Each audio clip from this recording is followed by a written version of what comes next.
যে হাতের সমস্যা ওই হাত ধরে উঠি করেন না। যে হাতে সমস্যা, যে পাশে সমস্যা সে হাত ধরে টানাটানি করা যাবে না। এমনি এমনি কোলে করে নিয়ে চলে আসেন, ওই হাত ধরে আপনি আপনি একাই নিলি তো 75 একটা হাত দিয়ে নিয়ে যাবেন, ওরকম নিলে ওনার হাতের কল উঠে যাবে, গেলে ওই হাত ঠিক হবে না।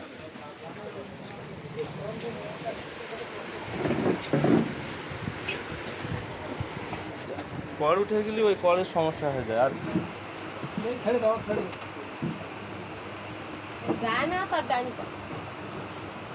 ডান পা দুই পায়ে সমস্যা নাই, কিন্তু ওই কল যদি লেগে যে চলে যায় ওই হাত দেখেন রুগী সুস্থ হয়ে গেছে, হাতে নাম দেখা থাকে দেখেন না, ওইটা হয়ে যাবে। এই জন্য এইসব রুগীকে সবসময় পিঠির তলে হাত দিয়ে উঠা লাভা করাতে হয়।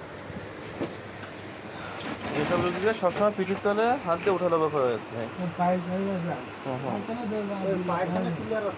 সবই স্ট্রোকে হওয়ার পরে যত যা সমস্যা আছে সবই স্বাভাবিক চলে আসবে না। আপনার আগে যদি হাইটে চলে বেড়াতো আবারও হাইটে চলে বেড়াবেন, ওর নিয়ে কোনো টেনশন নেই।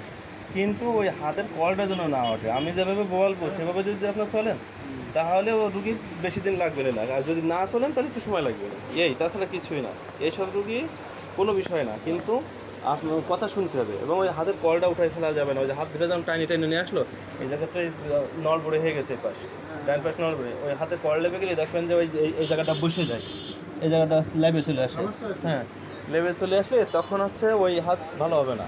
সিঙ্গাপুরে নিয়ে গেলেও আর ভালো হবে না, কারণ ওই জায়গায় আমার গরু ক্যালসিয়াম বলে কিছু নেই। ওই জায়গায় আছে গরুর চামড়া ছিলার পর দেখেন একটা পর্দা আছে, যেটা লিগামেন্ট বলে, যার কারণে আপনি এর আমি করেন এখন এই জায়গায় আর এই জায়গায় টান খাচ্ছে, মনে হচ্ছে উঠা হচ্ছে। ওই জায়গায় পর্দাটা আছে, ওর জোরে আমরা উঠালাভা করি, ওর জোরে উঠালাভা করি।